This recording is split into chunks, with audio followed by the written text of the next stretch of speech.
akan mempresentasikan hasil dari podcast kami yang berjudul Perlindungan Data Pribadi Wisatawan di Era Digital Tourism. Sebelum itu, izinkan kami memperkenalkan diri kami terlebih dahulu. Perkenalkan, saya Loh Masatyani dengan NIM belakang 037 sebagai host pertama.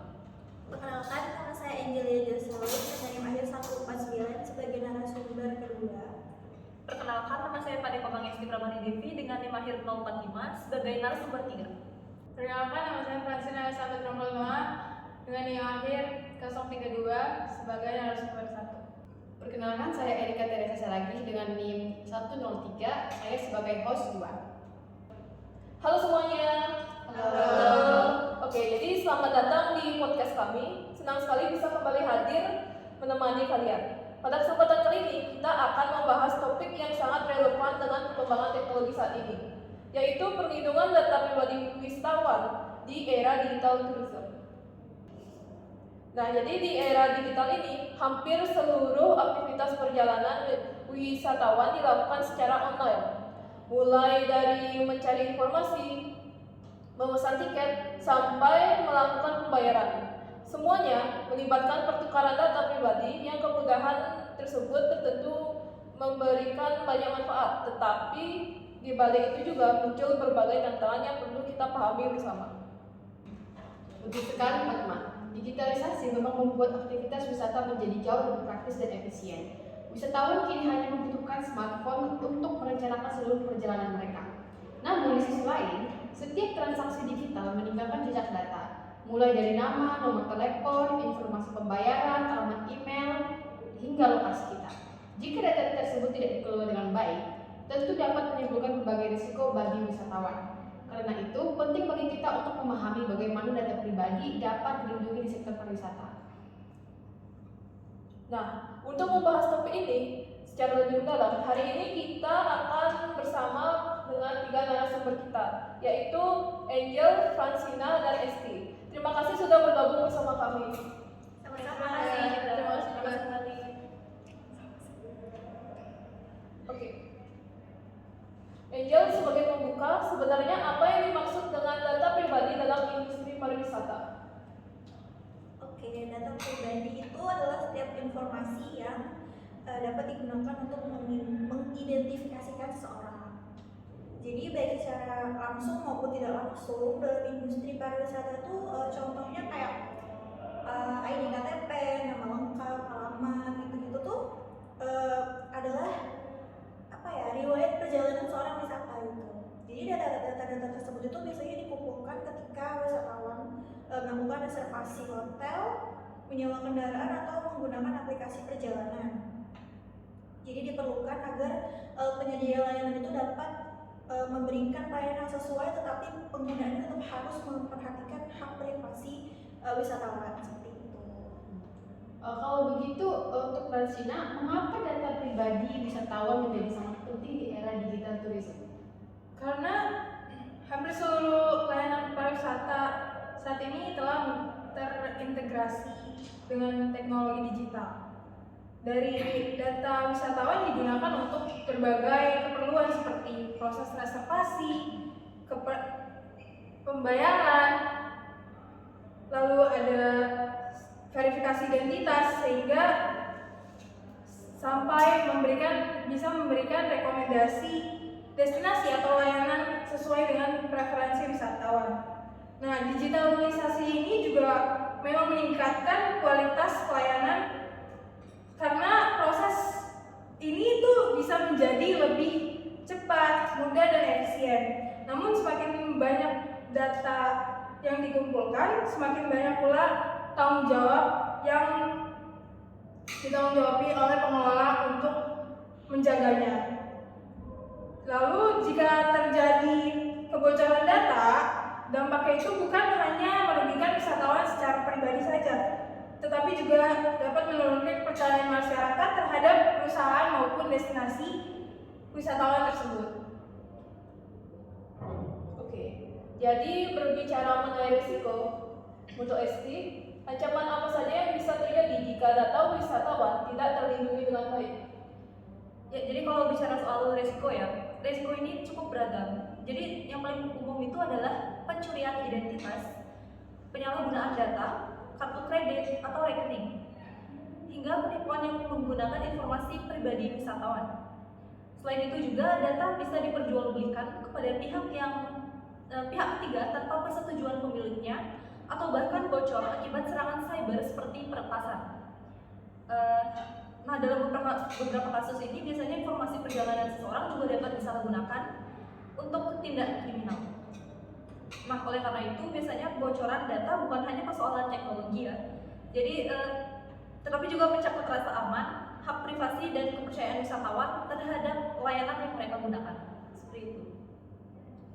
Nah, jika dikaitkan dengan hukum, seperti yang Esti bilang tadi, bagaimana perlindungan terhadap data pribadi wisatawan jika kita melakukan aktivitas wisatawan seperti itu? Di Indonesia ini kan kita ada perlindungan data pribadi ya, itu diatur dengan Undang-Undang Nomor 27 Tahun 2022 tentang perlindungan data pribadi tentang data pribadi. Nah, undang-undang ini itu mengatur hak pemilik si pemilik data ini seperti hak untuk mengetahui data itu digunakan untuk apa aja gitu. Terus biasanya tuh ini tuh juga memberikan persetujuan kepada pemilik supaya kita tuh kayak tahu ini tuh digunakan untuk apa aja sih gitu kan. Nah, biasanya tuh ada juga kasus di mana si pemilik ini tuh mau kita menghapus data dalam kondisi tertentu.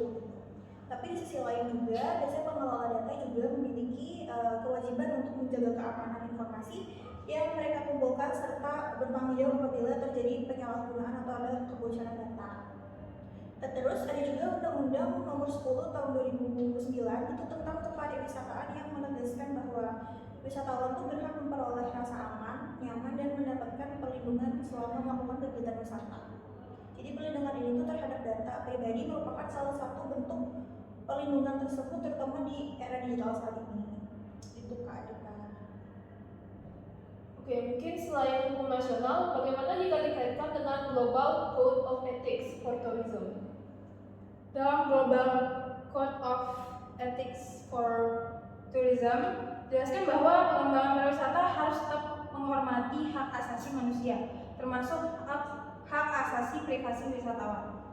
Nah, di GCAT itu ada prinsip di dalamnya yang menekankan bahwa pelaku usaha pariwisata harus mengelola informasi wisatawan secara bertanggung jawab, transparan, serta hanya digunakan sesuai dengan tujuan pengumpulannya. Dengan demikian, kemajuan teknologi tidak boleh mengorbankan hak-hak wisatawan. Justru digitalisasi seharusnya mampu meningkatkan kualitas pelayanan sekaligus memperkuat rasa aman dan kepercayaan wisatawan. Nah, menurut Esti, apakah ada langkah yang dapat dilakukan agar perlindungan data-data pribadi wisatawan itu dapat semakin baik? Bagaimana menurut Esti? Jadi kalau menurut saya ada beberapa langkah yang dapat dilakukan. Yang pertama itu perusahaan perlu untuk meningkatkan sistem keamanan digital, misalnya dengan menggunakan enkripsi data, sistem autentikasi yang kuat, serta melakukan pembaruan keamanan secara berkala. Yang kedua, setiap pengumpulan data itu harus didasarkan pada persetujuan yang jelas dari wisatawan sehingga mereka mengetahui data apa saja yang harus dikumpulkan dan untuk tujuan apa data tersebut digunakan. Yang ketiga, akses terhadap data pribadi harus dibatasi hanya kepada pihak yang memang memiliki kewenangan. Selain itu, perusahaan juga perlu untuk memberikan pelatihan kepada para karyawan mengenai pentingnya menjaga kerahasiaan data. Kemudian di sisi lain, wisatawan juga memiliki peran penting. Mereka sebaiknya tidak sembarangan membagikan informasi pribadi menggunakan kata sandi yang kuat, serta memastikan hanya bertransaksi melalui platform digital yang terpercaya. Seperti itu. Oke, sebelum kita akhiri, saya ingin meminta pendapat singkat dari masing-masing narasumber. Menurut kalian, mengapa perlindungan data pribadi sangat penting dalam industri pariwisata? Menurut saya sangat penting karena kepercayaan setiap wisatawan itu merupakan asas utama dalam setiap industri pariwisata. Jika wisatawan merasa datanya aman, itu berarti mereka akan lebih nyaman menggunakan berbagai layanan digital. Yang dikatakan Angel benar karena Dan karena juga perkembangan teknologi harus selalu diimbangi dengan perlindungan terhadap hak-hak wisatawan.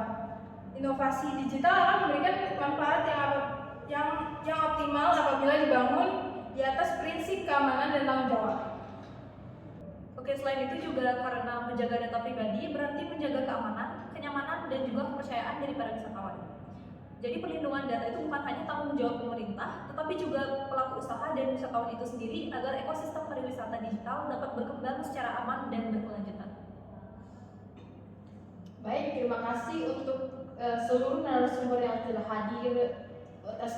hadir dalam diskusi ini yang sangat menarik dan informatif. Lain kali akan kami undang lagi ya, karena kami sangat mendapatkan ilmu yang baru. Oke, dari pembahasan hari ini kita dapat memahami bahwa digitalisasi memang memberikan banyak kemudahan bagi industri pariwisata, tetapi juga menuntut adanya tanggung jawab yang lebih besar dalam melindungi data pribadi wisatawan. Semoga diskusi ini dapat menambah wawasan kita semua mengenai pentingnya menjaga privasi dan keamanan data di era digital tourism. Oke, terima kasih juga kepada teman-teman yang telah menyaksikan podcast kami. Jangan lupa untuk terus mengikuti perkembangan isu-isu pariwisata dan bijak dalam menggunakan layanan digital. Sampai jumpa pada podcast kami berikutnya dan terima kasih. Sampai bertemu kembali.